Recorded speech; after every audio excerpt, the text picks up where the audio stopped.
Okay. ஒரு இன்ட்ரெஸ்டிங்கான கதை சொல்லவா? நம்ம ஒரு கதையோட ஆரம்பிப்போம்.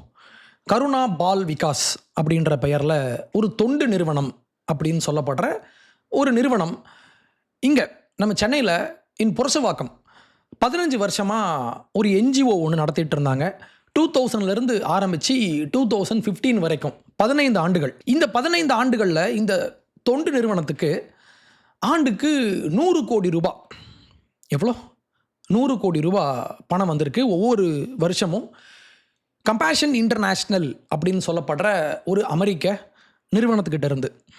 இந்த கம்பேஷன் இன்டர்நேஷ்னல் யார் அப்படின்னா, குழந்தைகளுக்காக நடத்தப்படுகிற ஒரு சேரிட்டி.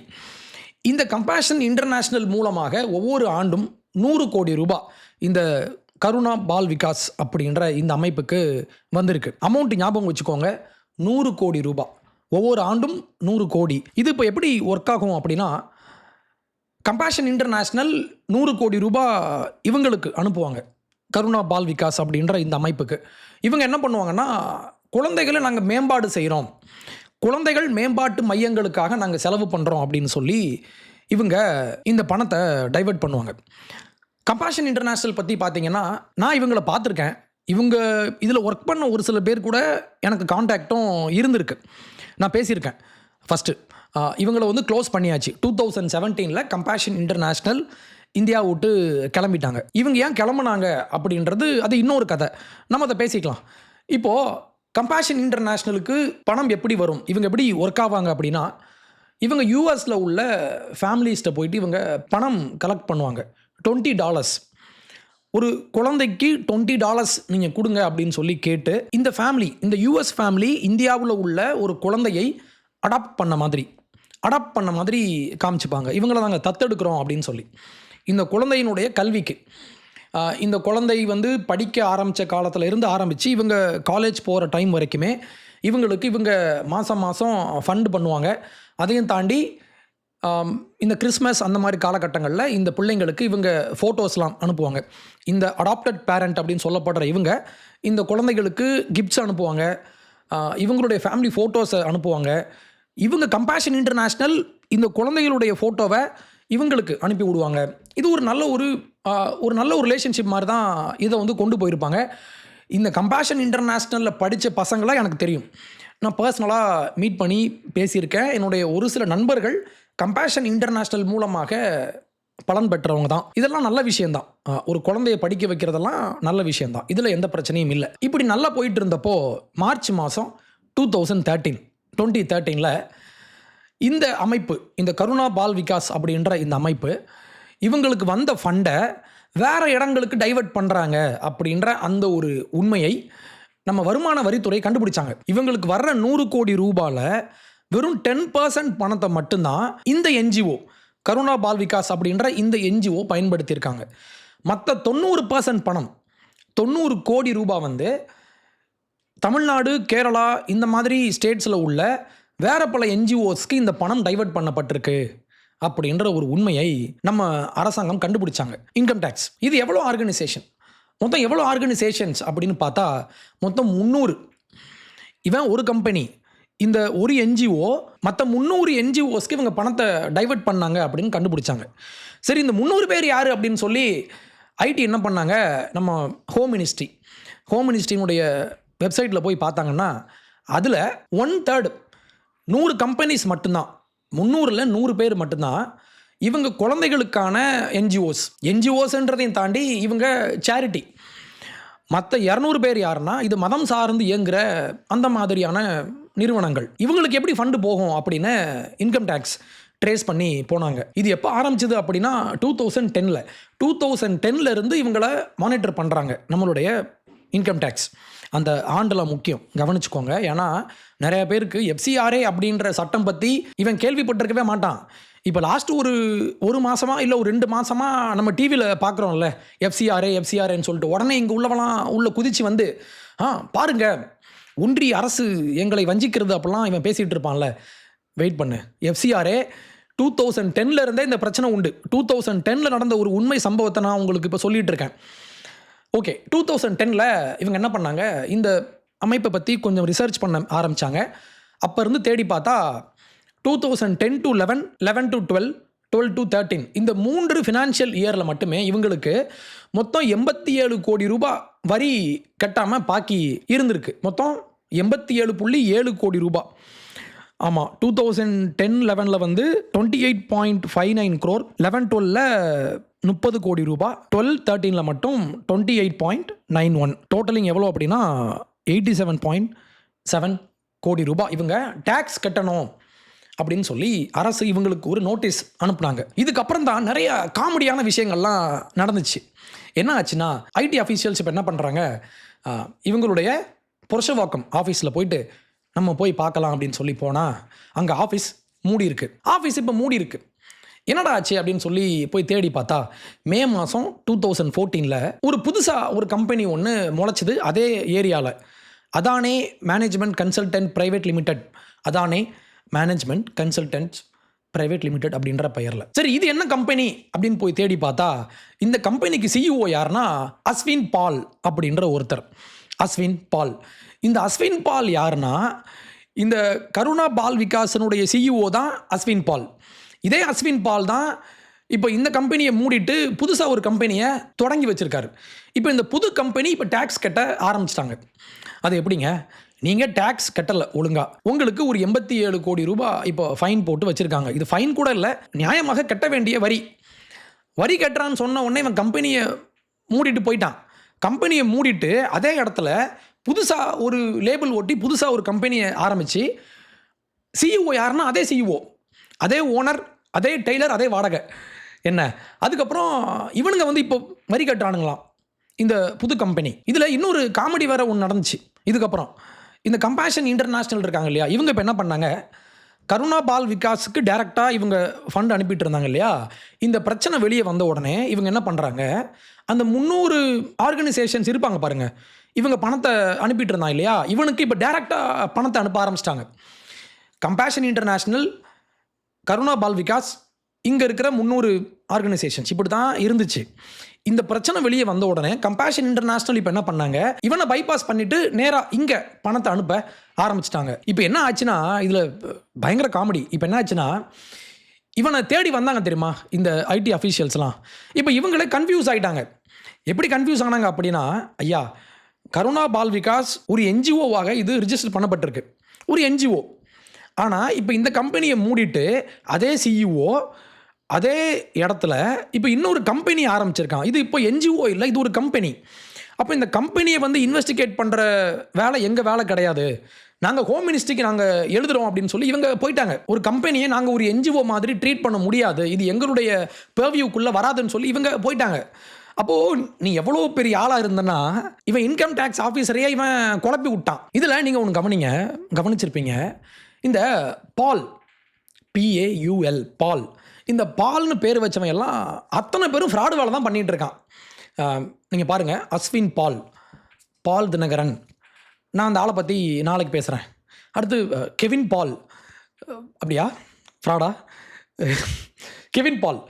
அப்போ இந்த மாதிரி பால் அப்படின்னு பேர் வச்சவெல்லாம் இந்த மாதிரி வேலை தான் பண்ணிகிட்டு இருக்கான். நீங்கள் வந்து கொஞ்சம் யோசிச்சு பாருங்கள், ஜோக்ஸ் அப்பார்ட். இது ஏழை பிள்ளைகளுக்காக நாங்கள் ஹெல்ப் பண்ணுறோம் அப்படின்னு சொல்லி கம்பேஷன் இன்டர்நேஷ்னல் மூலமாக அமெரிக்காவிலிருந்து ஏழையாக இருக்காங்க, படிக்க வைக்க முடியல. நான் பர்சனலாக பார்த்துருக்கேன் இந்த மாதிரி படிக்க வைக்க முடியாமல். முக்கியமாக if you go to south Tamil Nadu, அங்கே பார்த்தீங்கன்னா அப்பா இல்லாமல் இல்லை அம்மா இல்லாமல் அங்கே இருக்கிற ஆர்ஃபனேஜில் வளர்கிற பசங்களுக்கு பெரும்பாலும் கம்பேஷன் இன்டர்நேஷ்னல் மூலமாகத்தான் படிக்க வைக்கிறதுக்கும் மற்ற பல தேவைகளுக்கும் ஃபண்டிங் நடந்திருக்கு. முக்கியமாக அங்கே ஸ்கூல்ஸில் ஹாஸ்டல்லாம் இருக்கும் இல்லையா, இந்த ஹாஸ்டலில் தங்கி படிக்கிற பசங்களுக்கு மாதம் மெஸ், இவங்களுக்கு சாப்பாடு அந்த ஃபீஸ் இருக்குது இல்லையா, இந்த மெஸ் ஃபீஸ் எல்லாமே இவங்களுக்கு அங்கேருந்து தான் கொடுப்பாங்க. இதையும் தாண்டி இவங்க சின்ன வயசில் 5 வயசுலேருந்து ஆரம்பித்து 1ஆம் கிளாஸ்லேருந்து ஆரம்பித்து இவங்க 12th முடித்து காலேஜ் போகிற வரைக்குமே இவங்களுக்கு இந்த அடாப்டட் பேரண்ட்ஸ் அப்படின்னு சொல்லப்படுற இவங்க தான் இவங்களுக்கு ஃபண்ட் பண்ணுவாங்க. யோசிச்சு பாருங்கள், 100 கோடி ரூபாய், 100 கோடி ரூபாயை இவங்க வாங்கி டெடிகேஷனாக ஒருத்தங்க ஒரு பணம் அனுப்புகிறாங்கன்னா இந்த பணத்தை வச்சு இவங்க எப்படியெல்லாம் விளையாடுறாங்கன்னு பாருங்களேன். நீங்கள் ஒரு இன்கம் டேக்ஸ் ஆஃபீஸர், உங்களுக்கு இந்த மாதிரி ஒரு இன்ஃபோ ஒன்று கிடைக்குது, இந்த மாதிரி 100 கோடி ரூபாய் இவங்க வாங்குறாங்க, வாங்கி பணத்தை டைவர்ட் பண்ணுறாங்கன்னு நீங்கள் பார்க்குறீங்க, ப்ளஸ் வரியும் ஒழுங்காக கட்டுறதில்ல அப்படின்னு உங்களுக்கு ஒரு தகவல் கிடைச்ச உடனே நீங்கள் போகிறீங்க. போய் பார்த்தா இப்போ கம்பெனியை இழுத்து மூடி வச்சிருக்கான். இப்போ அந்த என்ஜிஓ எங்கப்பா? என்ஜிஓ காணோம். இப்போ அங்கே வேலை பார்த்த மக்கள்லாம் இவங்க அங்கே தான் இருக்காங்க. எங்கே வேலை பார்க்குறாங்க? புது கம்பெனியில். அந்த 300 ஆர்கனைசேஷனுக்கு இவன் பணத்தை பரப்பி விட்டான்ல, அவங்க எங்கே இருக்காங்க? இவங்க அங்கே தான் இருக்காங்க. இவங்களுக்கு டொனேஷன் பண்ணாங்களே அந்த அமெரிக்கன் டோனர்ஸ், அவங்கள எங்கே? அவங்களும் அங்கே தான் இருக்காங்க. ஆனால் பணத்தை இப்போ டைரெக்டாக அனுப்பிட்டு இருக்காங்க. இதை யோசிச்சு பாருங்களேன். ஏதோ ஒரு காமெடி ஷோ பார்த்த மாதிரி இல்லை உங்களுக்கு? இந்த கதையை கேட்கும்போது உங்களுக்கு இந்த ஃபாரின் ஃபண்டு வெளியே இருந்து வர்ற இந்த பணத்தில் உள்ள இந்த ரெகுலேஷன் பிரச்சனை எவ்வளோ சீரியஸான பிரச்சனைன்னு உங்களுக்கு புரிஞ்சிருக்கும். ஒரு அமெரிக்கன் டோனர் இருக்கார், இந்த பக்கம் ஒரு இந்தியன் சேரிட்டி இருக்காங்க, மீடியேட்டர் ஒருத்தர் இருக்கான், ஒரு இன்டர்மீடியரி ஒருத்தர் இருக்கான். இவனுக்கு கீழே ஒரு 300 ஆர்கனைசேஷன்ஸ் இருக்காங்க. அந்த 300 ஆர்கனைசேஷனுக்கு கீழே ஆயிரக்கணக்கான பெனிஃபிஷியரிஸ் இருக்காங்க. இவங்க நிறைய ப்ராஜெக்ட்ஸ் பண்ணுறாங்க. இந்த பணம் கடைசியாக எக்ஸ்பெண்டிச்சராகவும் அசட்டாகவும் இங்கே கன்வெர்ட் பண்ணப்படுது. அப்போ பாருங்களேன் எவ்வளோ பெரிய செயின் இங்கே நீண்டு போகுதுன்னு நீங்கள் பாருங்கள். அப்போ இதுதான் நான் சொன்ன அந்த எஃப்சிஆர்ஏ ப்ராப்ளம். எஃப்சிஆர்ஏ அப்படின்ற ஒரு சட்டம் ஏன் நமக்கு வேணும், இல்லை ஏன் இதை இந்திய அரசு 1976 கொண்டு வந்தாங்க, நம்மளும் இதை பேசிடலாம். 76 நான் ஏன் திருப்பி நான் அழுத்தி சொல்கிறேன் அப்படின்னா, நான் சொல்கிறேன். அப்போ 76 இந்திய அரசு ஏன் இதை கொண்டு வரணும் அப்படின்னா, ஃபாரின் பணம் இந்தியாவுக்குள்ளே வந்துச்சா அப்படின்றதெல்லாம் ஒரு பிரச்சனை. இது ஒரு பிரச்சனை. இதை தாண்டி இது மட்டும் பிரச்சனை இல்லை. உள்ளே வந்த அந்த பணம் எங்கே போகுது, யார்கிட்ட போகுது, இவங்க இந்த பணத்தை வச்சு என்ன செய்கிறாங்க, இவங்க இந்த பணத்தை எதுக்குன்னு சொல்லி வாங்கினாங்களோ, அந்த அந்த டிக்ளேர்ட் பர்பஸ்ன்னு ஒன்று இருக்கும் இல்லையா, எதுக்கு நீ வாங்கின, நீ என்ன சொல்லி வாங்கின, அந்த பர்பஸ் என்ன, அந்த பர்பஸுக்கு தான் அந்த பணம் போச்சா இல்லை வேற எங்கேயாவது போகுதா? இன் திஸ் கேஸ் இது எங்கே போச்சு? வெறும் 10% தான் கருணா பால் விகாஸ் வச்சுருந்தான். கருணா பால் விகாஸும் ஒரு ஒழுங்கான அமைப்பு இல்லை. இவனை இவனை ட்ராக் பண்ண உடனே இவன் பேரை மாற்றிட்டு போயிட்டான். அது ஆக்சுவலி இந்த சம்பவம் 2017 கம்பேஷன் இன்டர்நேஷ்னல் க்ளோஸ் பண்ண டைமில் நான் இந்த நியூஸ் படித்தேன். ஏன் இந்த நியூஸ் அப்போ ரொம்ப ஃபேமஸாக போச்சுன்னா, கம்பேஷன் இன்டர்நேஷ்னல் இவங்க ஒரு மிகப்பெரிய ஒரு என்ஜிஓ. இந்தியாவில் இருக்கிற, தமிழ்நாட்டில் இருக்கிற கருணா பால் விகாஸுக்கு மட்டுமே 100 கோடி ஆண்டுக்கு கொடுக்குறாங்கன்னா இவங்களுக்கு எவ்வளோ பணம் வரும்னு பாருங்களேன். இவங்க ஒரு இன்டர்நேஷ்னல் ஆர்கனைசேஷன். இவங்களை க்ளோஸ் பண்ண உடனே என்னன்னு தேடி பார்த்தா இந்த பேர் அப்போயே அடிபட்டுச்சு, இந்த கருணா பால் விகாஸ் அப்படின்ற இந்த பேர். அப்போயே இந்த நியூஸ்லாம் படிச்சுட்டு மறந்தாச்சு. நேற்று நைட்டு உட்காந்து நம்ம இந்த பார்ட் 2 நம்ம எப்படி ஸ்டார்ட் பண்ணலான்னு சொல்லி படிக்கிறப்போ எனக்கு அந்த சம்பவம் ஞாபகம் வந்துச்சு. உட்காந்து சத்தமாக சிரித்தேன். இவங்க பண்ணுற இந்த அக்கப்போர்லாம் நம்ம பார்க்குறப்போ இன்கம் டேக்ஸே அலற விட்ருக்கானா பாருங்களேன். அஸ்வின் பால். அப்போ எஃப்சிஆர்ஏ அப்படின்ற இந்த பில் இருக்கு இல்லையா, இந்த பில் இன்றைக்கி உருவான பில் கிடையாது. 2010 ஆரம்பித்து 2015 இவங்க பண்ண அத்தனை ஃப்ராடுத்தனமும் வெளியே வந்துச்சா? அப்போது 2010 இந்த பிரச்சனைலாம் நடந்திருக்கு. ஏதோ இன்றைக்கி தான் புதுசாக இந்த மாதிரி சட்டங்கள்லாம் கொண்டு வந்துட்டாங்க நம்ம நினைக்கிறோம்ல, அப்படி இல்லை. அப்போ இதுக்கு முன்னால் 1976 ஆரம்பித்து 2010 அந்த பில்லை கம்ப்ளீட்டாக ரிவைஸ் பண்ணி 2020 அதை இன்னும் ஃபர்தராக அமெண்ட் பண்ணி இப்போ 26 பில்லும் கொண்டு வந்திருக்காங்க, ரூல்ஸும் கொண்டு வந்திருக்காங்க. இதில் நம்ம இதை ரெண்டாக பிரித்து பார்க்கணும். நான் அதை பின்னால் சொல்கிறேன். அப்போ இதுவரைக்கும் இருந்த பில்லுடைய நோக்கம் என்ன அப்படின்னா, பணத்தை நம்ம ட்ராக் பண்ணணும் அப்படின்னு சொல்லி, பணம் எங்கே வருது எங்கே போகுது இந்த மாதிரி. ஆனால் இப்போது 26 வந்திருக்கிற இந்த பில்லில் மையமாக இருக்கிற ஒரு ஆர்குமெண்ட் இல்லை ஒரு எலிமெண்ட் என்ன அப்படின்னா, ஓகே இப்போ பணம் உள்ளே வந்துருச்சு, உள்ளே வந்த பணத்தை இப்போ இவங்க செலவு பண்ணிட்டாங்க, செலவு பண்ணி ஒரு ஹாஸ்பிட்டல் கட்டினாங்கன்னு வைங்களேன், கெவின் பால் ட்ரஸ்ட் அப்படின்னு சொல்லி ஒரு ட்ரஸ்ட்டில் இவங்க 10 கோடி ரூபாய்க்கு இவங்க ஒரு மருத்துவமனை கட்டியாச்சு. இப்போ இந்த பணம் செலவு செய்யப்பட்டு விட்டது, செலவு செஞ்சு மருத்துவமனை கட்டி இப்போ ஒரு 20 இயர்ஸ் ஆயிடுச்சுன்னு வைங்களேன். இப்போது இந்த மருத்துவமனை இன்னும் இது ஃபாரின் ஃபண்டட் அசட்டுக்குள்ளே தான் வருமா, இது எஃப்சிஆர்ஏக்குள்ளே வருமா வராதா? ஏன்னா இது அப்போது எஃப்சிஆர்ஏ பணத்தில் ஃபாரின் ஃபண்டடில் கட்டப்பட்டு எஃப்சிஆர்ஏவினுடைய கண்காணிப்புக்குள்ளே வந்து இந்த பணம் உள்ளே வந்து மருத்துவமனையாக இன்று கன்வெர்ட் செய்யப்பட்டிருக்கு.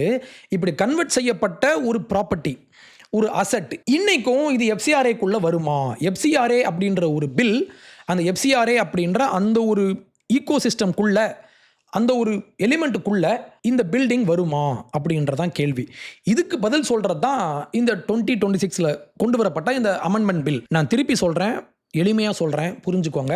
இந்த ஆர்கனைசேஷன் கெவின் பால் ட்ரஸ்ட் அப்படின்ற இந்த ஆர்கனைசேஷன் இப்போ இந்த ட்ரஸ்ட்டுக்கு ஃபண்டு வர்றது இல்லை.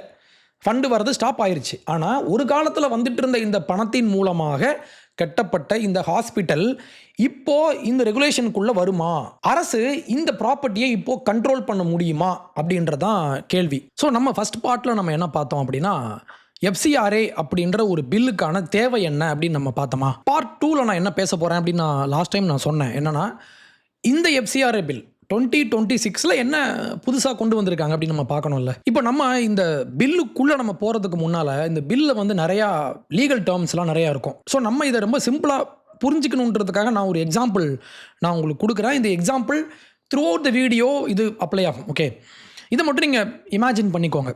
கெவின் பால் சேரிட்டபிள் ட்ரஸ்ட் அப்படின்னு ஒரு ட்ரஸ்ட் மூலமாக நான் ஒரு மருத்துவமனை கட்ட முடிவு பண்ணுறேன்.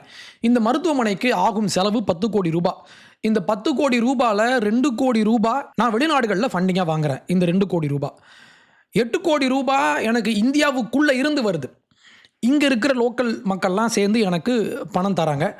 நான் இந்த ஹாஸ்பிட்டலை இப்போ நான் கட்டி முடிச்சிட்டேன். இப்போது வெளிநாட்டில் இருந்து வந்த அந்த 2 கோடி ரூபாய் இப்போ என்கிட்ட இல்லை. இது இப்போ மருத்துவமனையாக இப்போது மாற்றப்பட்டு விட்டது. இப்போ இந்த ஹாஸ்பிட்டல் அடுத்த 100 வருஷங்களுக்கு இங்கே இருக்க போகுது. எல்லாமே நான் லீகலாக பண்ணியிருக்கேன். எல்லாமே நான் சட்டத்துக்கு உட்பட்டு தான் நான் பண்ணியிருக்கேன். ஹாஸ்பிட்டல் கட்டி 20 இயர்ஸ் முடிஞ்சிருச்சு. 20 இயர்ஸ்க்கு அப்புறம் நான் ஒரு முடிவு பண்ணுறேன், எனக்கு ஃபாரின் ஃபண்டெல்லாம் வேண்டாம். நான் முடிவு பண்ணுறேன், இல்லைனா அவங்க எனக்கு பணம் கொடுக்குறத ஸ்டாப் பண்ணிட்டாங்க 20 இயர்ஸ்க்கு அப்புறம். அப்போ எனக்கு வெளிநாடுகள்லேருந்து பணம் வரல அப்படின்னா, இல்லை பணம் எனக்கு வேணாம் அப்படின்னா, நான் எஃப்சிஆர்ஏ சர்டிஃபிகேட் நான் வந்து ரிஜிஸ்ட்ரேஷன் பண்ண வேண்டாம். இப்போது அந்த ஹாஸ்பிட்டலுக்கு என்ன ஆகும்? ஒரு காலத்தில் எஃப்சிஆர்ஏ பணத்தில் கட்டப்பட்டு எஃப்சிஆர்ஏ ஃபண்டில் ரன் பண்ணப்பட்ட இந்த ஹாஸ்பிட்டல் இப்போ திடீர்னு ஒரு நாள் எனக்கு ஃபாரின் ஃபண்ட்ஸ் எல்லாம் வேண்டாம் அப்படின்னு நான் முடிவு பண்ணிட்டேன் அப்படின்னா, நான் எஃப்சிஆர்ஏ சர்டிஃபிகேட்டை நான் இப்போ ரினியூ பண்ண தேவையில்லை. நான் இப்போ ரினியூ பண்ணாத இந்த சூழ்நிலையில் இந்த ஹாஸ்பிட்டலுக்கு என்ன ஆகும் அப்படின்றதான் இந்த பில்லில் இருக்கிற முழு கான்ட்ரவர்சி. நான் இதை ரீஃப்ரைஸ் பண்ணுறேன். இங்கே உள்ள ஃபண்டமெண்டலாக இங்கே இருக்கிற இந்த எஃப்சிஆர்ஏ ப்ராப்பர்ட்டி ப்ராப்ளமில் உள்ள மையமான கூறு என்ன அப்படின்னா, சட்டத்துக்கு உட்பட்டு சட்டப்பூர்வமாக எனக்கு வெளியே இருந்து வந்த அந்த பணத்தை நான் செலவு பண்ணதுக்கப்புறம் இந்த ஃபாரின் பணத்தின் மீதான இந்த ரெகுலேஷன்லாம் இப்போ ஸ்டாப் ஆகுமா இல்லையா, இதான் இப்போ கேள்வி. இதில் முக்கியமாக நீங்கள் கவனிக்க வேண்டிய ஒரு விஷயம் என்னென்னா, இப்போ 2026 பில்லை விட்டுருங்க, நம்ம 2010 பில் எடுத்துக்கலாம். இந்த பில்லுக்கு உட்பட்டு கூட நீங்கள் பார்த்தீங்கன்னா, பணம் வாங்கிட்டீங்க, பணத்தை செலவு பண்ணிட்டீங்க, பணம் இப்போது மருத்துவமனையாக இங்கு மாற்றப்பட்டு விட்டது. ஆனால் இதுக்கப்புறம் கூட எஃப்சிஆர்ஏ சட்டம் இல்லை எஃப்சிஆர்ஏ ரெகுலேஷன் இந்த மருத்துவமனைக்கு பொருந்தும். இந்த புது பில்லு வரதுக்கு முன்னாலேயே, அப்போ பழைய காங்கிரஸ் பில்லில் கூட இதுக்கு ப்ரொவிஷன்ஸ் உண்டு. புரியுதா? நான் திருப்பி சொல்கிறேன், இது கொஞ்சம் உங்களை குழப்புற மாதிரி இருக்கும். என்னென்னா, இப்போது எஃப்சிஆர்ஏ சர்டிஃபிகேட் நீங்கள் ரினியூ பண்ணலை அப்படின்னா, உங்களுடைய தேவாலயங்கள் இல்லை உங்களுடைய பள்ளிக்கூடங்கள் இல்லை உங்களுடைய கல்வி நிறுவனங்களை இல்லை இந்த மாதிரி மருத்துவம் இந்த மாதிரி நிறுவனங்களை நீங்கள் ஃபாரின் டொனேஷன் மூலமாக நீங்கள் கட்டின இது எல்லாத்தையுமே அரசாங்கம் எடுத்துப்பாங்க அப்படின்ற விஷயந்தான் இன்றைக்கி இங்கே திமுக ஈகோ சிஸ்டமில் உள்ளவங்க இந்த கம்யூனிஸ்ட் கும்பலெல்லாம் இங்கேருந்து பேசிக்கிட்டு இருக்கான். தெரியுமா? இவன் எப்படி பேசுவான்னா, உங்களுடைய ப்ராப்பர்ட்டியை அரசு எடுத்துப்பாங்க அப்படின்னு சொல்லுவானா. நான் திருப்பி சொல்கிறேன், அரசாங்கம் நீங்கள் சட்டப்பூர்வமாக நீங்கள் ஒரு மருத்துவமனை கட்டியிருந்தாலுமே நீங்கள் ரினியூ பண்ணலை அப்படின்னா உங்களுடைய ப்ராப்பர்ட்டியை டேக் ஓவர் பண்ணக்கூடிய அந்த ப்ரொவிஷன் 2010 பில்லையே இருக்குது. இந்த ஒரு அடிப்படை புரியாமல் தான் இங்கே பல முட்டாள்கள் என்னமோ பேசிகிட்டு இருக்கானுங்க. 76, 2010, 2020, 2026 இப்போ தான் நம்மளுடைய எம்எல்ஏவான ஜவாஹிருல்லா அப்படின்ற ஒரு நான் அவரை என்ன சொல்லலாம், இவர் அசம்பிளியில் பேசுகிறாரு. என்ன பேசுகிறாருன்னா, எஃப்சிஆர்ஏ சட்டம் எப்போ கொண்டு வந்தாங்க அப்படின்னா 96 வாஜ்பாயினுடைய காலத்தில் கொண்டு வந்தாங்கன்னு பச்சையாக புளிக்கிட்டு இருக்காரு. அசம்பிளியில் பேசுகிறாரு. இந்த வெளிநாட்டு பங்களிப்பு ஒழுங்குமுறை சட்டம் எஃப்சிஆர்ஏ சட்டம் 2010 நிறைவேற்றப்பட்டது என்று குறிப்பிட்டார்கள். இல்லை, அந்த சட்டம் 1996 மரியாதைக்குரிய அடல் பிஹாரி வாஜ்பாய் அவர்கள் பிரதமராக இருந்த காலகட்டத்தில் கொண்டு வரப்பட்ட ஒரு சட்டம். இவங்க என்ன இப்போ சொல்ல வராங்க அப்படின்னா, ஒன்றிய அரசு இல்லை இந்த ஒன்றிய அரசு இவங்க சிறுபான்மை மக்களை ஒடுக்குகிறார்கள் அப்படின்ற அந்த ஒரு விஷயம் இருக்கா, ஒடுக்குறாங்களா இல்லையா அப்படின்றதெல்லாம் நம்ம அப்ஜெக்டிவாக நம்ம பார்க்கணும். ஒடுக்குறாங்கன்னா ஒடுக்குறாங்கன்னு நம்ம சொல்லணும், இல்லைனா இல்லைன்னு சொல்லணும். நம்ம இதை அப்ஜெக்டிவாக தான் பார்க்கணும் இந்த ஒரு பிரச்சனையை. ஆனால் இவங்க என்ன பண்ணுறாங்கன்னா, அப்படியே ஒரு பிளாங்கெட் மாதிரி ஒன்று போட்டு விட்டு இந்த அரசு சிறுபான்மை மக்களை ஒடுக்குகிறார்கள் அப்படின்னு ஒரு விஷயத்தை நீங்கள் எஸ்டாப்ளிஷ் பண்ணணும்னு முடிவு பண்ணிட்டீங்க. நீங்கள் ஒன்றுமே பண்ண வேண்டாம். இந்த சட்டம் பற்றி நீங்கள் படிச்சிருக்க வேண்டாம். நீங்கள் இந்த பில்லை போய் நீங்கள் பார்க்க வேண்டாம். இந்த பில் மொத்தம் 18 பக்கங்கள் கொண்ட நிறைய லீகல் டேர்ம்ஸ்லாம் கொண்ட ஒரு பேப்பர். இந்த பில்லை நான் முழுசாக படித்தேன். முழுசாக படித்து உள்ள லீகல் டேர்ம்ஸ்லாம் ரொம்ப குழப்பி இப்படிலாம் இருக்கும் உள்ள. நீங்கள் படிக்கணும். ஒரு சாதாரணமான ஜென்ரல் பப்ளிக்கில் உள்ள ஒரு ஆளாகிய நானே இதை படிக்கும்போது ஒரு எம்எல்ஏ இதை படிச்சிருக்கணும் ஃபஸ்ட்டு. படிக்கல. சரி, பில்லை படிக்கல, விட்டுருங்க. பில்லு எப்போ கொண்டு வந்தாங்க அதுவுமே இந்த நபருக்கு தெரியுமா தெரியாதா? கூகுளில் போயிட்டு நீங்கள் ரொம்பலாம் படிக்க வேண்டாங்க. நீங்கள் போயிட்டு ஆர்கைவில் போய் தேடி நூலகத்துக்கு போய் உக்காந்து நீங்கள் அந்த பேப்பரெல்லாம் புரட்டி இப்படிலாம் பண்ண வேண்டாம். கூகுளில் போயிட்டு எஃப்சிஆர்ஏ பில் எப்போ கொண்டு வந்தாங்கன்னு கேளுங்க. 1976. இவர் சொல்கிறாரு 1996 வாஜ்பாய் காலத்தில் கொண்டு வந்தாங்கன்னு அசம்பிளியில் பேசுகிறாரு. அசம்பிளியில் ஒரு ஆள் இப்படி கூசாமல் புழுகும்போது ஒன்று யோசிங்க. ஒரு எம்எல்ஏ ஒரு விஷயம் பேசும்போது இதை கேட்டு ஒரு 10 பேர் ட்ரிகர் ஆகி இவன் இதை நம்பி இவன் தெருவுக்கு வந்து போராடனா அப்படின்னா இதுக்கு யார் பொறுப்பாக முடியும்? சரி, ஓகே. அசம்பிளியில் இந்த ஆள் இப்படி பேசுகிறாரே, இந்த ஆள் இப்படி பேசும்போது அசம்பிளியில் இருக்கிற யாராவது இவரை பார்த்து கேட்கலாம்ல, என்னையா பைத்திய மாதிரி புழுகிட்டு இருக்கேன்னு கேட்கலாம்ல. பைத்தியமாலாம் இல்லை, இவங்க நல்லா தெளிவாக தான் புழுகிட்டு இருக்காங்களா?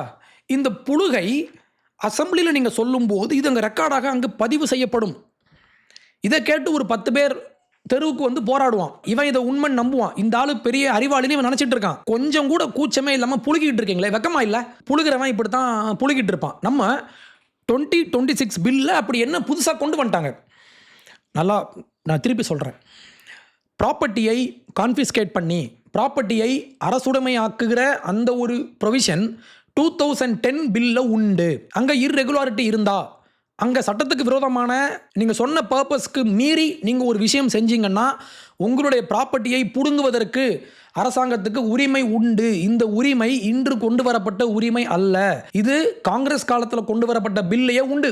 ஏன் நான் இதை திருப்பி சொல்கிறேன் அப்படின்னா, உங்களை மிஸ்லீட் பண்ண இந்த 2 பேரும் முயற்சி பண்ணுவாங்க. ஒரு பக்கம் இந்த திமுக கும்பல், இந்த பக்கம் பிஜேபி. இவங்க என்ன பண்ணுவாங்கன்னா இந்த பில்லை வந்து எந்த பிரச்சனையும் இல்லைன்னு சொல்லுவாங்க. அதுலேயும் எனக்கு மாற்று கருத்து உண்டு. நம்ம அதை பேசலாம். அப்போது மக்களாகிய நீங்கள் அப்ஜெக்டிவாக பாருங்கள். ஒரு எம்எல்ஏ புழுகும்போது நம்ம என்ன பண்ண முடியும்? ஸோ நீங்கள் பில்லை படிங்க. நம்ம இன்றைக்கி பில்லை படிக்க போகிறோம். இந்த பில்ல உள்ள ஒரு சில முக்கியமான விஷயங்களை நான் உங்களுக்கு இன்றைக்கி சொல்ல போகிறேன். அப்போது சொத்துக்களை பறிமுதல் செய்யக்கூடிய விஷயம் இருக்கா இல்லையான்றது இங்கே கேள்வி இல்லை, இருக்குது. ஆனால் 26 பில் இதை எப்படி இவங்க எக்ஸ்பேண்ட் பண்ணுறாங்க, இந்த ஒரு பேஸ் லைன்லேருந்து ஆரம்பித்து இதை எப்படி இவங்க எக்ஸ்பேண்ட் பண்ணுறாங்க, இதை இவங்க எப்படி சிஸ்டமைஸ் பண்ணுறாங்க அப்படின்றது தான் இந்த பில்லினுடைய முக்கியமான பாயிண்ட். அப்போ இதில் என்ன புதுசாக ஆட் பண்ணப்பட்டிருக்கு அப்படின்னா, பழைய பில்ல கேன்சலேஷன் ஒன்று, இன்னொன்று சரண்டர் அப்படின்ற இந்த 2 விஷயங்கள் உண்டு. கேன்சலேஷன்னா என்ன? அரசாங்கம் இவங்களே வந்து உங்களுடைய ரிஜிஸ்ட்ரேஷனை கேன்சல் பண்ணுவாங்க. நீங்கள் ஏதாவது பிரச்சனை பண்ணியிருப்பீங்க, ஏதாவது ஃப்ராட் பண்ணியிருப்பீங்க, இந்த மாதிரி. சரண்டர்னா என்னன்னா, நீங்களே வாலண்டரியாக வந்து எனக்கு எஃப்சிஆர்ஏ ரினியூவல் வேண்டாம், நான் இனிமேல் எஃப்சிஆர்ஏ பில்லுக்குள்ளே வந்து நான் ஃபாரின் ஃபண்ட்ஸ் வாங்க மாட்டேன் அப்படின்னு நீங்கள் உங்களுடைய விஷயங்களை நீங்கள் சரண்டர் பண்ணுறீங்க. இது 2. ஆனால் இந்த பில்ல புதுசாக ஒன்று கொண்டு வந்திருக்காங்க, செசேஷன் அப்படின்ற ஒரு வார்த்தை. இது செக்ஷன் 14B இருக்குது. நம்ம அதை படிக்கலாமா? நீங்கள் எப்படி ஒரு பில்லை படிக்கணும் அப்படின்னா, பில்லுக்கு பக்கத்தில் பாருங்களேன், வலது பக்கமாக பாருங்கள். வலது பக்கத்தில் insertion of new section 14B அப்படின்னு போட்டிருக்கா. எக்ஸிஸ்டிங் பில்ல இவங்க ஒரு பாயிண்ட் ஆட் பண்ணாங்கன்னா இதை இங்கே மென்ஷன் பண்ணியிருப்பாங்க. நீங்கள் இதை படிக்கலாம். After section 14A of the principal act the following section shall be inserted. என்ன அப்படின்னா, the certificate shall be deemed to have ceased on the expiry of its period of validity if in the following conditions இருந்தா. என்ன conditions அப்படின்னா, the application for renewal has not been made, the application for renewal has been made but refused by the central government. Third point, the certificate is not renewed before its expiry. இப்போ cessationனா என்ன அர்த்தம்? முடிந்து விட்டது அப்படின்னு சொல்லி 3 condition இவங்க சொல்கிறாங்களா. ஒன்று, நீங்கள் ரினியூ பண்ணலை, நீங்கள் ரினியூ பண்ணுறதுக்கு அப்ளை பண்ணி அது மறுக்கப்பட்டுருச்சு. 3வதாக நீங்கள் எக்ஸ்பைரி டேட்டுக்குள்ளே நீங்கள் அப்ளை பண்ணலை அண்ட் ரினியூ பண்ணலை.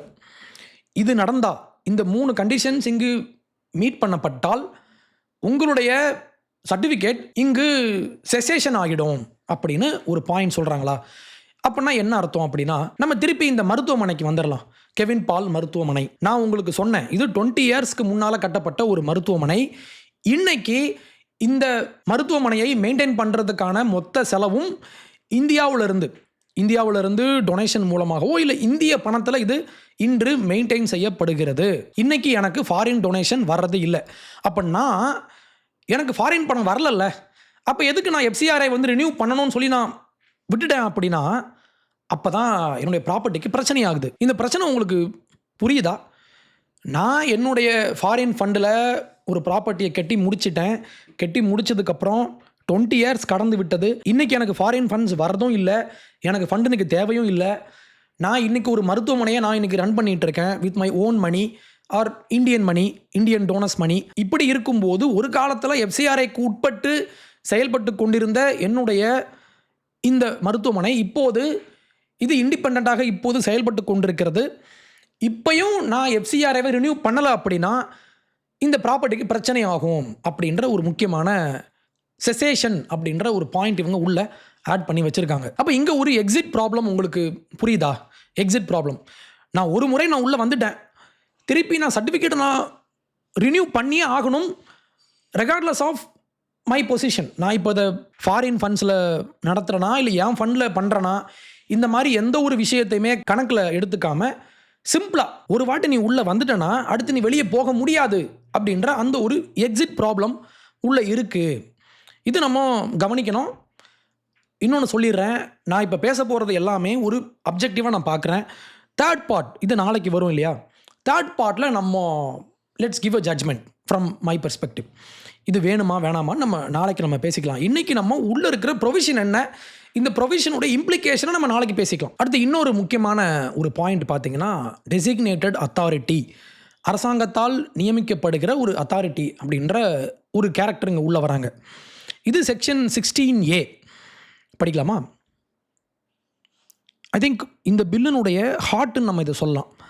இந்த பில்லை இவங்க என்ன சொல்கிறாங்க, இந்த செக்ஷனில் the foreign contribution and the assets created out of foreign contribution of any person who certificate has been cancelled who has surrendered certificate, கேளுங்க, surrendered the certificate, whose certificate has ceased under section 14B, இந்த மாதிரி நடந்துருச்சுன்னா shall from the date of such cancellation surrender or cessation vest provisionally in the designated authority in such manner as may be prescribed. Vest provisionally.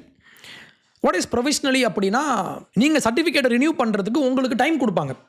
I mean appeal டைம்னு வச்சுக்கலாம். Appeal time, இந்த appeal time தான் இவங்க ப்ரொவிஷ்னல்னு இங்கே சொல்கிறாங்க. First எடுத்த உடனே Monday உங்களுக்கு கேன்சல் பண்ணுறாங்க, இல்லை எக்ஸ்பயர் ஆகுது, டியூஸ்டே ப்ராப்பர்ட்டியை அரசு எடுத்துப்பாங்க அப்படின்னா இல்லை, உங்களுக்கு டைம் கொடுப்பாங்க. ஆனால் என்னென்னா, இந்த டெசிக்னேட்டட் அத்தாரிட்டி இந்த எஃப்சிஆர்ஏ லாக்கு உட்பட்டு ப்ராப்பர்ட்டியை எடுத்துக்கிறதுக்கான உரிமை இவங்களுக்கு உண்டு. இதுக்கு பேர் தான் வெஸ்டிங்னு சொல்லுவாங்க. வெஸ்டிங்ன்ற வார்த்தையும் உள்ளே இருக்குது. குறிப்பிட்ட காலத்துக்கு முன்னால் நீங்கள் ரினியூ பண்ணிட்டீங்கன்னா பிரச்சனை இல்லை, இல்லைனா பெர்மனண்ட்டாக வெஸ்ட் பண்ணுருவாங்க. வெஸ்டிங் என்ற வார்த்தைக்கு என்ன மீனிங் அப்படின்னா, பெர்மனண்ட்டாக ப்ராப்பர்ட்டியை எடுத்துக்கொள்வதற்கான உரிமை. இதைத்தான் இவங்க வந்து டேக் ஓவர் பண்ணுறாங்க, ப்ராப்பர்ட்டியை வந்து அரசு எடுத்துப்பாங்க அப்படின்ற மாதிரி இவங்கெல்லாம் பேசுகிறாங்க இல்லையா? அது எதனால் பேசுகிறாங்கன்னா, இந்த ஒரு ப்ரொவிஷன் காரணமாக தான். இப்போ ஒருவேளை பெர்மனன்ட் வெஸ்டிங் நடந்துச்சுன்னா என்ன ஆகும் அப்படின்னா, transfer such assets to any ministry, department, authority or agency of the central government or of a state government or any local authority and dispose of such assets through sale or any other appropriate process in which manner as may be prescribed, and credit the sale proceeds together with any unutilized foreign contribution to the consolidated fund of India. ப்ராப்பர்ட்டியை வித்துட்டு இந்த ப்ராப்பர்ட்டியினுடைய பணம் எல்லாம் plus இந்த foreign கான்ட்ரிபியூஷனில் பயன்படுத்தப்படாமல் இருக்கிற பணமும் அரசாங்கத்தினுடைய ஃபண்டுக்கு வரும் அப்படின்ற இதை ஃபஸ்ட் டைம் கேட்குறப்போ உங்களுக்கு ஹார்ஷாக தெரியலாம், பயமாக இருக்கலாம். நான் உங்களுக்கு எக்ஸ்பிளைன் பண்ணுறேன். ஏன்னா இதை மட்டும் வச்சுக்கிட்டு திமுகவினுடைய எம்பி வில்சன் அவர்கள் ஒரு விஷயம் பேசுகிறாரு. இது இப்போ இது ரெகுலேஷன் ஆக்டையும் தாண்டி இது ஒரு அக்யூசேஷன் ஆக்டாக மாறிடுச்சு, ப்ராப்பர்ட்டிஸை புடுங்க போகிறாங்க அப்படின்னு ஏதோ இப்போ தான் புடுங்குற மாதிரி இவர் பேசிகிட்டு இருக்காரு. The problem with this new bill is that it attempts to change the complete character and nature of this act itself. Once it starts as a regulatory act, has now become an acquisition act to acquire the assets of all these organizations free of cost by somehow denying or defeating the very nature of charity. the charitable assets are now sought to be, taken over, sold and appropriated towards the government revenue. திமுக காரன் இப்படி தான் பேசுவான். ஒன்று புரிஞ்சுக்கோங்க, திமுக காரன் ஒரு விஷயம் சொன்னான்னா, நான் இதை அடிக்கடி சொல்கிறது தான், இவங்க ஒன்று சொன்னாங்கன்னா அதுக்கு நேரடியாக எதிரான ஒரு விஷயம் இருக்கும். அதான் உண்மை. ஏன்னா இவங்க அரசு கொண்டு வர்ற எல்லா பில்லையுமே, அது ஒரு பில்லாக இருக்கலாம், இல்லை நீட் மாதிரியான ஒரு விஷயமா இருக்கலாம், நீங்கள் என்ன வேணால் செய்யுங்களேன், இவன் ஒன்று சொல்லுவான், ஆனால் அது அத்தனையுமே பொய்யா மட்டும்தான் இருக்கும். ஏன் இது பொய், ஏன் இது ரொம்ப மக்களை பயமுறுத்துகிற விஷயம்னு நான் சொல்கிறேன். அதுக்கு முன்னால் நம்ம இந்த பில்லை நம்ம முடிச்சிடலாம். இந்த பில்லில் இப்போ இன்னொரு ஆஸ்பெக்ட் ஒன்று இருக்குது, மிக்ஸ்டு ஃபண்டிங். ஓகே, நம்ம திருப்பி கெவின் பாலுடைய மருத்துவமனைக்கு போகலாமா? ஞாபகம் இருக்கா? 8 கோடி ரூபாய் இந்தியன் பணம், அந்த 2 கோடி ரூபாய் வந்து வெளியே இருந்து வந்த ஃபாரின் ஃபண்டு. இப்போ நேச்சுரலாக உங்களுக்கு என்ன தோணும் அப்படின்னா, இந்த 20% பணம் மட்டும்தான் வெளிநாட்டு பணம்.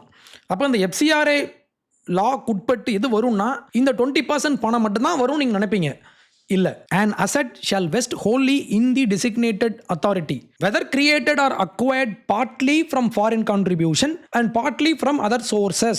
இந்த designated authority கிட்ட இந்த முழு அசட்டும் போகும். ஃபாரின் ஃபண்ட்ஸ் பாதியும் மற்ற ஃபண்ட்ஸ் பாதியும் இருந்தாலுமே முழு ப்ராப்பர்ட்டி இவங்களுக்கு போகும். provided that the person referred to in subsection may make an application to the designated authority. எதுக்குன்னா for return of any distinct or ascertainable portion of the asset. இதில் என்ன பிரச்சனைன்னு புரியுதா? இப்போது நான் சொன்ன மாதிரி தான், ப்ராப்பர்ட்டி 2 ஃபண்டால் இப்போது மிக்ஸ் பண்ணப்பட்டு இது கட்டப்பட்டிருக்கு. அப்போ ஒரு 20% மட்டும்தான் உங்களுக்கு எஃப்சிஆர்ஐக்குள்ளே வரும். எஃப்சிஆர்ஐ மூலமாக வாங்கப்பட்ட ஃபண்டுன்றது அந்த 20% மட்டும்தான். ஆனால் இப்போது ப்ராப்பர்ட்டியில் இப்போ ஒரு பிரச்சனை, நீங்கள் சர்டிஃபிகேட் வந்து நீங்கள் ரினியூ பண்ணலை அப்படின்னா முழு ப்ராப்பர்ட்டியும் அரசு எடுத்துக்க முடியும். இதை சொல்லிவிட்டு இதையும் சொல்கிறாங்க, அந்த ஆர்கனைசேஷன் டிஸ்டிங்டான அல்லது அசர்டனபிள், இவங்களால் கிளைம் பண்ணி கொள்ளக்கூடிய இதை நீங்கள் திருப்பி வாங்கிக்கலாம் அப்படின்னு அரசு சொல்கிறாங்க. இது ரொம்ப ஒரு வேடான ஒரு விஷயமா எனக்கு தெரியுது. ஏன்னா ஒரு ஹாஸ்பிட்டல் அப்படின்றது பீட்சா மாதிரி இல்லை. பீட்சா மாதிரி ஆளுக்கு 10 பீஸா போட்டு நம்ம வெட்டி நம்ம தனியாக எடுக்க முடியாது. ஐசியூ இது அமெரிக்கா பணத்தில் கட்டுனாங்க, ஃபார்மசி இது இந்திய பணத்தில் கட்டுனாங்க, லிஃப்ட்டு இது ஜெர்மனி, டாய்லெட் இது கனடா. நம்ம இப்படி பிரித்து வைக்க முடியாதுல்ல. இந்தந்த பணத்தில் இந்தந்த போர்ஷனை கட்டினாங்க நம்ம எப்படி சொல்ல முடியும்? ஏன்னா இவங்க கட்டி முடித்து நான் உங்களுக்கு சொன்னேன் 20 இயர்ஸ் ஆயிடுச்சு. 20 இயர்ஸ் ஆனதுக்கப்புறம் அந்த லேண்டு ப்ராப்பர்ட்டியினுடைய அந்த லேண்டு அதனுடைய வேல்யூன்றது அப்ரிஷியேட் ஆகும். இவங்க அந்த ஹாஸ்பிட்டலை நான் ரெனோவேட் பண்ணியிருப்பேன், டொமஸ்டிக் பணத்தை வச்சு மெயின்டைன் பண்ணியிருப்பேன். புதுசாக நான் ஒரு பில்டிங் நான் ஒன்று கட்டி வச்சுருப்பேன் அதே ஹாஸ்பிட்டல் ப்ரீமைஸ் ஸ்கூலில். அப்போ 20% பணத்தை வச்சு நான் 2006 20 இயர்ஸ்க்கு முன்னால் நான் ஒரு மருத்துவமனை கட்டியிருப்பேன் அப்படின்னா இன்றைக்கி ஃபாரின் பணத்தின் மூலமாக கட்டப்பட்ட அந்த போர்ஷனை நான் எப்படி கண்டுபிடிப்பேன்? இந்த மாதிரி கேள்விகள்லாம் இருக்குல்ல. நம்ம இதுக்கெல்லாம் பதில் பார்க்கலாம். கண்டிப்பாக நான் பதில் சொல்லுவேன். அடுத்து இன்னொரு முக்கியமான ஒரு ஸ்கேரியான ஒரு ஹெட்லைன் ஒன்று போடுவாங்க பாருங்கள். அரசாங்கம் உள்ளே வந்தாங்கன்னா ப்ராப்பர்ட்டி அப்படியே வந்து எடுத்துகிட்டு போயிடுவாங்க அப்படின்னு. நம்ம அப்பயே பார்த்த மாதிரி இந்த பெர்மனன்ட் வெஸ்டிங் அப்படின்னு சொல்லப்படுற இந்த ஃப்ரேம் ஒர்க்குள்ளே அரசாங்கம் இந்த சொத்துக்களை இவங்க அரசாங்கத்துக்குள்ளாக இவங்க டிரான்ஸ்ஃபர் பண்ணுறதுக்கோ இல்லை டிஸ்போஸ் பண்ணுறதுக்கோ அரசாங்கத்துக்கு உரிமை உண்டு. அதனால் அரசாங்கம் வந்து ப்ராப்பர்ட்டியை தொடவே மாட்டாங்க, என்ஜிஓஸ் பக்கம் அரசு போகவே மாட்டாங்க அப்படின்னு சொல்கிறதும் பொய். அதே நேரத்தில் ரேண்டமாக அரசு எங்கேயாவது உள்ளே போவாங்க, உள்ளே போய் உங்களுடைய ப்ராப்பர்ட்டி அப்படியே எடுத்துகிட்டு போயிடுவாங்க, பிடுங்கிடுவாங்க, உங்களை லாக் பண்ணி மூடிடுவாங்க அப்படின்னு சொல்கிறதும் பொய். அப்போ ஒரு சரியான ஆர்டர் என்ன அப்படின்னா எஃப்சிஆரே உங்களுக்கு முடிஞ்சிருது. இதுக்கப்புறம் ப்ரொவிஷனல் வெஸ்டிங்னு ஒன்று இருக்குது. நான் உங்களுக்கு சொன்னேன், ஒரு குறிப்பிட்ட காலம் வரைக்கும் நீங்கள் உங்கள் ப்ராப்பர்ட்டியை நீங்கள் கிளைம் பண்ணிக்கலாம். இல்லைங்க நான் எஃப்சிஆரேவே ரினியூ பண்ணிக்கிறேன், இல்லை இந்த மாதிரி பிரச்சனை இருக்குது நான் இதை சால்வ் பண்ணிக்கிறேன் அப்படின்னு சொல்லி அரசுக்கிட்ட போய் அப்ரோச் பண்ணி இதை சரி பண்ண உங்களுக்கு டைம் கொடுக்கப்படும். இதையும் தாண்டி இதையும் மீறி இந்த ரிஜிஸ்ட்ரேஷனை நீங்கள் ரினியூ பண்ணலை அப்படின்னா அதுக்கப்புறம் தான் இது பெர்மனன்ட் வெஸ்டிங்குள்ளே போகும். பெர்மனன்ட் வெஸ்டிங்க்கு போனதுக்கப்புறம் தான் உங்களுடைய ப்ராப்பர்ட்டி வந்து இவங்க டிஸ்போஸ் பண்ண முடியும். அப்போ முதல் பிரச்சனை எங்கேருந்து ஆரம்பிக்குது அப்படின்னா அரசாங்கத்துக்கிட்ட இருந்து இல்லை, மாறாக உங்ககிட்ட இருந்து. உங்களுடைய எஃப்சிஆர்ஏ சர்டிஃபிகேட் இது ரினியூ பண்ணாமல் இல்லை இதை கேன்சல் பண்ணுற மாதிரி நீங்கள் நடந்துக்கிட்டீங்க அப்படின்னா, இல்லை எக்ஸ்பைரி டேட்டுக்கு முன்னால் நீங்கள் இதை ரினியூ பண்ணலை அப்படின்னா அப்போ தான் பிரச்சனை எங்கே ஸ்டார்ட் ஆகும். அடுத்து இந்த பில் பற்றி பேசும்போது முக்கியமான ஒரு கேள்வி, இவங்க கிறிஸ்டியானிட்டியை டார்கெட் பண்ணுறாங்களா முக்கியமாக சர்ச் அப்படின்ற அந்த ஒரு இன்ஸ்டிடியூஷனை இவங்க காலி பண்ண பிளான் பண்ணுறாங்களா அப்படின்ற ஒரு கேள்வி இருக்கா? இந்த பில்லை நீங்கள் படித்து பார்த்தீங்கன்னா, முழுசாக படிச்சிங்கன்னா எந்த ஒரு இடத்துலையுமே ஒரு குறிப்பிட்ட மதத்தை இவங்க டார்கெட் பண்ணி பேசியிருக்க மாட்டாங்க. இன்னும் ஒருபடி மேலே போய் பார்த்தீங்கன்னா, இந்த பில்லில் ஒருவேளை பிளேசஸ் ஆஃப் ஒர்ஷிப் பண்ணுற தேவாலயங்களோ, மசூதிகளோ, கோயில்களோ, இல்லை குருத்வாராக்களோ, இந்த மாதிரி ஒர்ஷிப் பண்ணுற இடத்தை இவங்க அரசு டேக் ஓவர் பண்ணிட்டாங்கன்னா, அந்த இடத்துக்கான மரியாதையும், இன்னும் ஸ்பெசிஃபிக்காக சொல்லணுன்னா, அந்த இடத்தினுடைய ரிலீஜியஸ் கேரக்டர் நம்ம இதை ப்ரிசர்வ் பண்ணணும் அப்படின்ற வார்த்தையும் இந்த பில்ல இருக்கு. And ensure that the religious character of such place of worship is maintained. அப்போ ஒரு பக்கம் இந்த பில் நியூட்ரலாக இருந்தாலுமே, எந்த ஒரு மதம் சார்ந்து இல்லாமல் ஒரு ரிலீஜியன் நியூட்ரலாக இருந்தாலுமே, எந்த இன்ஸ்டிடியூஷன் அதிகமாக ஃபாரின் ஃபண்ட் வாங்குறாங்கன்னு நமக்கு தெரியும். அப்போ இதில் அதிகமாக யார் பாதிக்கப்படுவாங்க, ப்ராக்டிக்கல் எஃபெக்ட் யார் மேலே அதிகமாக இருக்கும் அப்படின்ற அந்த ஒரு கேள்வியும் இருக்குது நமக்கு. இப்போது ஃபார் எக்ஸாம்பிள், நான் ஒரு எக்ஸாம்பிள் சொல்கிறேன். ஒரு 100 கோடி ரூபாய் ப்ராப்பர்ட்டியில், அந்த பணத்தில் ஸ்கூல் கட்டுறாங்க, அந்த கேம்பஸ்குள்ளேயே சர்ச் கட்டுறாங்க, அந்த கேம்பஸ்குள்ளேயே ஒரு ஹாஸ்டல் கட்டுறாங்க, அதுக்குள்ளேயே ஒரு மருத்துவமனை கட்டுறாங்க. ஓகே, இந்த நாலுமே ஒரே ஒரு கேம்பஸில் இருக்குது. இப்போ இந்த ஹோல் ப்ராப்பர்ட்டியுமே பிரச்சனையாக மாறிடுச்சு அப்படின்னா, சர்ச் அங்கே இருக்கும், ஆனால் அந்த ஹாஸ்டல், அந்த மருத்துவமனை, அந்த ஸ்கூல், இந்த மூணுமே அரசு எடுத்துப்பாங்க அப்படின்ற ஒரு சினாரியோ. இப்படி நடந்தால் என்ன ஆகும் அப்படின்றது தான் இந்த கிறிஸ்டியன் இன்ஸ்டிடியூஷன்ஸ் அதிகமாக பயப்படுறாங்க. இந்த பில்லை இன்னொரு முக்கியமான பாயிண்ட்டை நம்ம பார்க்கணும். இதுக்கு முன்னால் இருந்த அந்த வேர்ஷனில் இந்த மாதிரி பிரச்சனை ஆயிடுச்சுன்னா இவங்களுக்கு 5 ஆண்டுகள் இவங்களுக்கு ஜெயில் டைம் கொடுத்துருந்தாங்க. ஆனால் இப்போ இந்த பில்லை 1 இயர் தான் கொடுத்துருக்காங்க. 5 ஆண்டுகள் இப்போ 1 இயராக மாறிடுச்சு. அப்போ இந்த பில்லில் கிரிமினல் சார்ந்து இயங்குகிற அந்த விஷயத்துக்கான பனிஷ்மெண்ட்டை குறைச்சிட்டு ப்ராப்பர்ட்டி விஷயங்களில் ரொம்ப ஸ்ட்ராங்கான விஷயங்களை கொண்டு வந்திருக்காங்க. அப்போ இந்த பில்லை நான் உங்களுக்கு இப்போ 4 விஷயத்தை ஹைலைட் பண்ணி காமிச்சிருக்கேன்.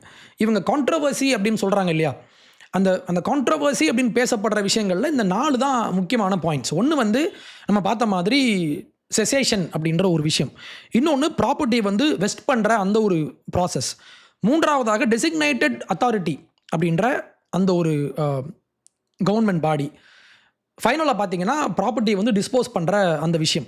இந்த 4 சீக்வன்ஸ் இருக்கு இல்லையா, இந்த 4 சீக்வன்ஸினுடைய இம்ப்ளிகேஷன் என்ன, இதனுடைய விளைவுகள் என்ன நம்ம புரிஞ்சுக்கிட்டோம்னா, இது உண்மையான பிரச்சனையா இல்லை இவங்கெல்லாம் ஹைப் பண்ணுறாங்களா, இதெல்லாம் உருவாக்கப்பட்ட விஷயமா, மேனுஃபேக்சர்ட் விஷயமா நமக்கு புரியும். அப்போ இந்த வீடியோவில் பார்ட் 2 நான் என்ன பண்ணியிருக்கேன் அப்படின்னா, ஃபோரன்சிக்காக நான் பார்த்துருக்கேன்.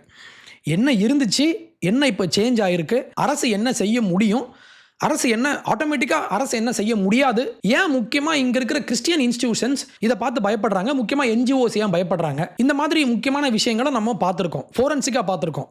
ஃபோரன்சிக்காக பார்க்குறதுக்கும் இதுக்கு ஒரு தீர்ப்பு கொடுத்து இதனுடைய இம்ப்ளிகேஷன் இங்கே தான் போய் நிற்கும் அப்படின்னு சொல்கிறதுக்கும் வித்தியாசம் இருக்குது. அது நான் அடுத்த வீடியோவில் நான் பண்ணுறேன். அப்போ FCRA அப்படின்ற ஒரு சிஸ்டம் இங்கே இருக்கணுமா அப்படின்றது கேள்வி நம்பர் 1. அதுக்கு நான் ஆன்சர் பண்ணியாச்சு லாஸ்ட்டு. இப்போ கொண்டு வந்திருக்கிற இந்த FCRAல உள்ள இருக்கிற ப்ரொவிஷன்ஸ்லாம் என்ன, இவங்க இப்போ என்ன கொண்டு வந்திருக்காங்க, இது நம்ம இப்போ பார்த்தோம். அடுத்து மூன்றாவதாக முக்கியமாக நம்ம கேட்க வேண்டிய ஒரு கேள்வி இருக்குது. வெளிநாட்டு பணத்தை கண்ட்ரோல் பண்ணுறதுக்கு இல்லை மேனேஜ் பண்ணுறதுக்கு, இதை மானிட்டர் பண்ணுறதுக்கு அரசாங்கத்துக்கு அதிகாரம் வேணும், இதெல்லாம் சரிதான். ஆனால் அந்த அதிகாரம் எங்கே போய் முடியும், இது ஒரு முக்கியமான கேள்வி இல்லை. நேஷ்னல் செக்யூரிட்டி அப்படின்ற பெயரில் எவ்வளோ ரெஸ்ட்ரிக்ஷன்ஸ் அரசு கொண்டு வர முடியும். இன்னொன்று, நியாயமான முறையில் இவங்க ஒரு ப்ரைவேட் என்டிட்டி, இவங்க ஒரு ப்ரைவேட் என்டிட்டி, இந்த 2 பேருக்குமான இந்த டிரான்சாக்ஷனை, இந்த பண பரிவர்த்தனையை, இதன் மூலம் உருவான இந்த ஃபாரின் ஃபண்டு மூலமாக உருவான இந்த ஒரு அசட்டை மானிட்டர் பண்ணுறதுக்கு அரசாங்கத்துக்கு எவ்வளோ அதிகாரம் இருக்கணும், இது ஒரு முக்கியமான கேள்வியா இல்லையா? அதே மாதிரி சர்ச் சொல்கிற மாதிரி இதெல்லாம் அவ்வளோ பெரிய பிரச்சனையா, இல்லை ஒரு சாதாரணமான எல்லாருமே பண்ணுற ஒரு சாதாரணமான ரெகுலேஷனை இவங்க எங்களை ஒடுக்குறாங்க, எங்களை பர்சிக்யூட் பண்ணுறாங்க, எங்களை துன்புறுத்துறாங்கன்னு இவங்க அப்படின்னு சொல்லி இதை எக்ஸாஜரேட் பண்ணுறாங்களா, இதை நம்ம கேட்கணுமா இல்லையா? கேட்கலாம் நெக்ஸ்ட் வீடியோவில் நாளைக்கு.